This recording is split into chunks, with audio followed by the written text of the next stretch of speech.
Hello guys, welcome channel myself Ashish from SFS Jaipur. और guys, जब अपना हमारी next video that is female sexual act, ये कह लो फीमेल ऑर्गेजम। ठीक है, वैसे दोनों में डिफरेंस है, ठीक है ना, वो क्या है वो अभी आपको पता चल जाएगा। ठीक है, तो एक्चुअली अपन फीमेल ऑर्गेजम पढ़ेंगे, okay, and female sexual act. ठीक है, अभी के लिए मान लो दोनों एक ही चीज है। तो स्टार्ट करते हैं, ठीक है। तो फीमेल सेक्सुअल एक्ट वो बिल्कुल मेल सेक्सुअल एक्ट की तरह है, ठीक है, it is very similar to male sexual act. ठीक है, वही वाली बात है कि कोई स्टिमुलस आएगा, ठीक है, जिसकी वजह से फिर फीमेल सेक्सुअल एक्ट स्टार्ट होगा या फीमेल सेक्सुअली एक्टिव होगी, ऐसा मान लो, सेक्सुअल एक्ट। ठीक है, एंड लेटर रेजोल्यूशन। ठीक है ना, कि भाई after completing female sexual act ये होगा रेजोल्यूशन। ठीक है, देखो वापस वही वाली बात है, इस फीमेल सेक्सुअल एक्ट में क्या क्या आएगा, सेम कॉन्सेप्ट।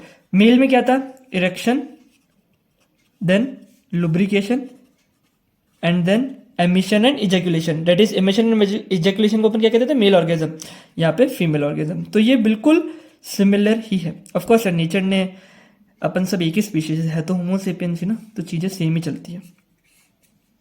ठीक है, तो आई होप आपको समझ में आ गया होगा। सबसे पहले बात करते हैं स्टिमुलस से। ठीक है, तो सेम वही बात है भाई, स्टिमुलस के अंदर सबसे पहले या तो कोई लोकल सेक्सुअल स्टिमुलेशन दो या फिजिकल स्टिमुलस दो। ठीक है, फिजिकल स्टिमुलस।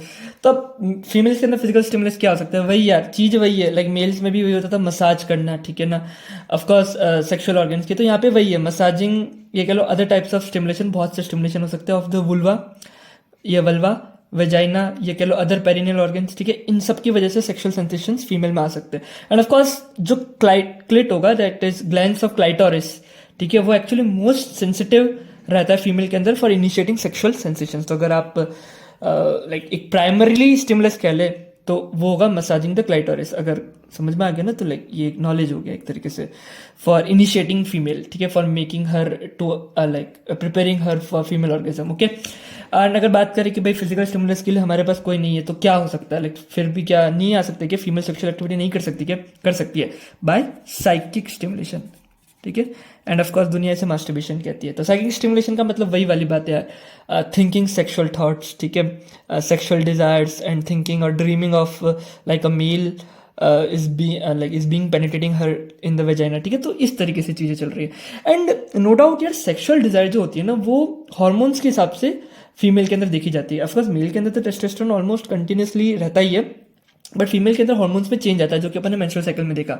ठीक है, तो यही रीजन है यार, क्योंकि जब at the time of ovulation या near the time of ovulation female के अंदर बहुत ज़्यादा सेक्सुअल डिजायर्स आती है, and it's probably due to the secretion of oestrogen during pre ovulatory period. तो ईस्ट्रोजन की सेक्रेशन की वजह से उनमें बहुत ज़्यादा सेक्सुअल डिजायर आएगी ड्यूरिंग ओव्यूलेशन। ओके, तो स्टिमुलस में अपन ने देख लिया। देन इरेक्शन, बहुत सारे लोगों को ये नहीं, मतलब अब बहुत सारे का मुझे भी नहीं पता था कि यार फीमेल में भी इरेक्शन होता है, तो होता है। ठीक है, अब क्या होता है समझना। एक्चुअली जो इंट्रोकोइटस होता है, इंट्रोकोइटस मतलब एंट्री पॉइंट। ठीक है ना, जहाँ लाइक समझ लो वेजाइना के अंदर, वेजाइना का जो है, क्या है, जो है वेजाइना है, उसका जो एंट्री पॉइंट है उसे कहते हैं इंट्रोकोइटस। ठीक है, तो एक्चुअली जो इंट्रोकोइटस है, ठीक है, एंड क्लाइटोरिस का अराउंड का जो एरिया है, वहाँ पे है erectile tissue which is almost identical to males. ठीक है, एक सेकेंड, यहाँ खाना आ गया। ठीक है, तो खाना रिसीव कर लिया है मैंने, आज बढ़िया खाना है। इरेक्शन में मैं कह रहा था कि हाँ, तो उसके अंदर जो रेक्टल टिश्यू है which is almost identical to the rectal tissue of the penis. ठीक है, तो सेम ही चीज है। तो जब सेम चीज है तो सब कुछ सेम चलेगा। वही जब फीमेल को स्टिमुलेशन मिलेगा, जो कि अपन ने देखा, ठीक है, तो उसके अंदर पैरासिम्पैथेटिक इंपल्सेस आएंगी, ACH and nitric oxide release करेगी, वही वेजोडाइलेशन होगा, आर्टरीज डायलेट करेगी एंड वेन्स ऑक्लूड करेगी। तो उस वजह से क्या होगा, जो इंट्रोकोइटस में रेक्टल टिश्यू है, वहां पे जो साइनोसॉइड्स है वो फिल हो जाएंगे और वो टाइट हो जाएगा। तो एक्चुअली पेनिस है। ठीक है, एंड ये इंट्रोकोइटस है, इंट्रोकोइटस, हाँ ठीक है, वेजाइना का इंट्रोकोइटस है। ठीक है, एंड ये पेनिस है, तो एक्चुअली ये टाइट हो जाएगा because of the erectile tissue. आगे मेरी बात समझ। तो अब सीधी सी बात है यार, ये क्यों कर रहा है, actually it helps like the male in is attach, like male को, मतलब समझ रहे हो ना, मतलब क्या होगा इससे, मजा आएगा। आम भाषा में कहे तो मजा आएगा मेल को, फीमेल को भी ऑफ कोर्स। ठीक है, एंड इसी वजह से मेल ऑर्गेजम भी कर पाएगा एंड ऑफ कोर्स इजैकुलेशन कर पाएगा। ठीक है, तो सेक्सुअल सेटिस्फेक्शन के लिए, yes this is a good word, sexual satisfaction के लिए बहुत इंपॉर्टेंट है erection of female erectile tissue. ठीक है ना, मेल एंड फीमेल दोनों में होता है। ओके, देन कम्स वो जो पैरासिम्पैथेटिक इंपल्सेस है, वो ऑफ कोर्स लुब्रिकेशन भी कराएगी फीमेल में, बिकॉज भाई सीधी सी बात है, अगर वेजाइना ड्राई रहेगा तो जो इंटरकोर्स है, ठीक है ना, वो बहुत ही इरिटेटिव होगा।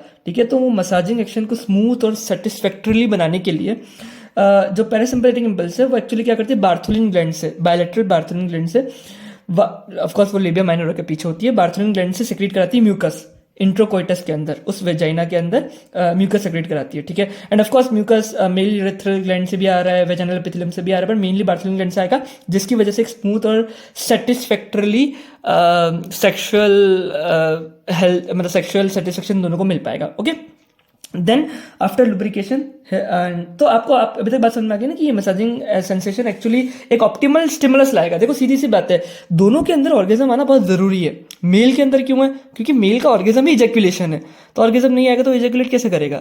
सीधी सी बात है। एंड फीमेल के अंदर भी ऑर्गेजम आना बहुत जरूरी है, क्यों? वो भी आपको धीरे धीरे समझ में आएगा, वो भी अपन आ रहे हैं, ठीक है। तो सीधी सी बात है, ये सब होने के लिए लास्ट में अपना आएगा फीमेल ऑर्गेजम। फीमेल ऑर्गेजम यार सीधी सी बात है, जब लोकल सेक्सुअल स्टिमुलेशन इतना ज्यादा होगा ना कि वो अपने मैक्सिमम इंटेंसिटी पे पहुंच जाएगा, तब कुछ ऐसे रिफ्लेक्स स्टार्ट होंगे जिसे अपन कहते हैं फीमेल ऑर्गेजम या फीमेल क्लाइमैक्स, ठीक है। तो अब क्लाइमैक्स आ गया, ओके, मजा आएगा। देखो इसमें क्या होता है एक्चुअली, ये जो फीमेल ऑर्गेजम है ना, तो एक्चुअली प्रमोट करता है फर्टिलाइजेशन ऑफ ओवम, ठीक है ना।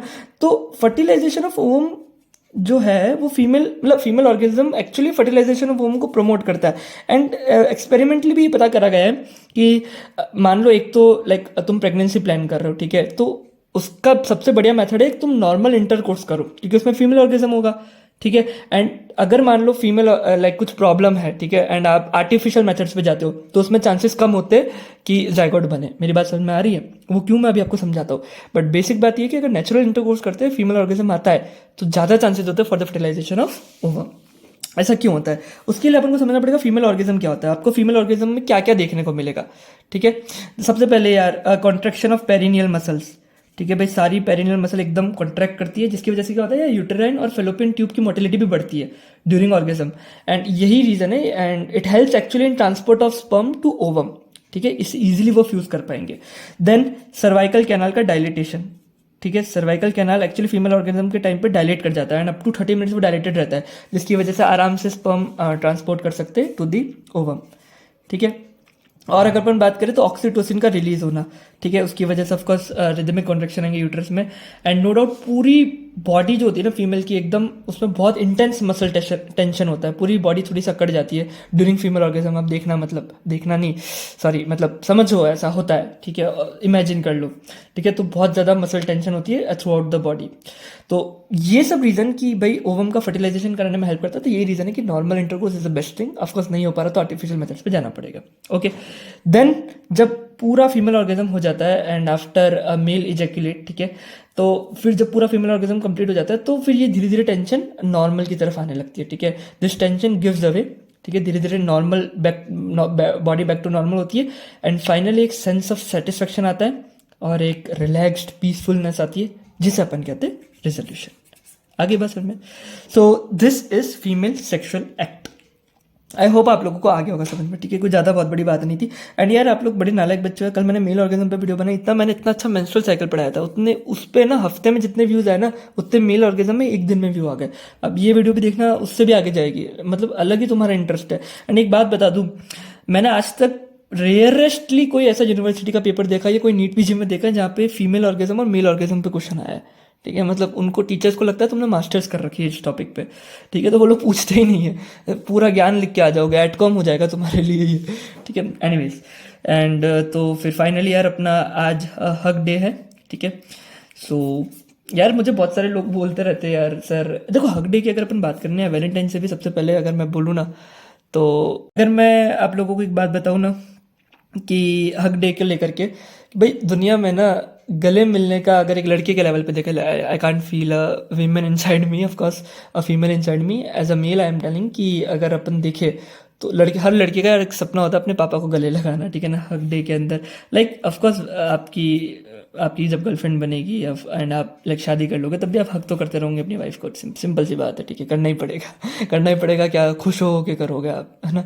तो लेकिन अपने पापा को गले लगाना ना, मतलब हर बेटे का सपना होता है। इनफैक्ट मैंने आज तक अपनी लाइफ में एक ही वर्ड लगाया है, जब पापा मुझे कोटा छोड़ने आए थे एंड वो छोड़ के जा रहे थे नीट के लिए, नीट यूजी के लिए 12th के बाद। तो and it was the first time I was separating from my parents, and that feeling I can never ever forget, ठीक है। ठीक है, तो हक डे की अगर यार अपन बात करें तो यार आप लोग टेंशन मत लिया करो, जिसकी गर्लफ्रेंड है बढ़िया हक करो। एंड बहुत सारे लोगों को यार ये लगता है कि यार जिससे हम कांटेक्ट में कल को वो छोड़ के चले गई तो यार हमारा नहीं हो सकता। कभी कभी लाइफ में ऐसा लगता है ना यार किसी के साथ कि आप रह नहीं पाओगे, बस आपको पता है कि वो एट अ टाइम है हमारे साथ, बट फ्यूचर की श्योरिटी नहीं है, ये ऑलमोस्ट नहीं होता है। तो तुम लोग इतना टेंशन क्यों लेते हो यार? मतलब एक अच्छी मेमोरीज बनाओ ना। आज मैं कॉलेज में जो दोस्त बना रहा हूँ, स्कूल में जो दोस्त बनाए थे, उनको जब मैंने छोड़ा था तब भी मेरे को बहुत दुख हुआ था। इसका मतलब तो नहीं कि मैं कॉलेज में दोस्त नहीं बनाऊंगा, इनको भी छोड़ेंगे तो चीज़ें छूटती है पीछे। पर आप जिस इंसान के साथ हो उस पर्टिकुलर टाइम में, जिस अपने पार्टनर के साथ हो, उसके साथ इतने खुश रहो ना, इतनी अच्छी मेमोरीज बनाओ कि जब अलग भी हो ना तो ऐसा लगे नहीं यार, ऐसा लगना चाहिए कि साले 10 साल से एक साथ थे। समझ रहे हो? मतलब प्रेम की पहचान अगर शादी होती तो रुक्मणी के स्थान पे आज राधा होती, समझ रहे हो? एंड ऐसा बात नहीं, कृष्ण को भी लाइक कृष्ण को भी बुरा फील होता होगा यार, मुझे ऐसा लगता है यार। देखो प्यार सबको आजमाता है, 16,000 रानियों का राजा एक राधा के लिए तरस जाता है।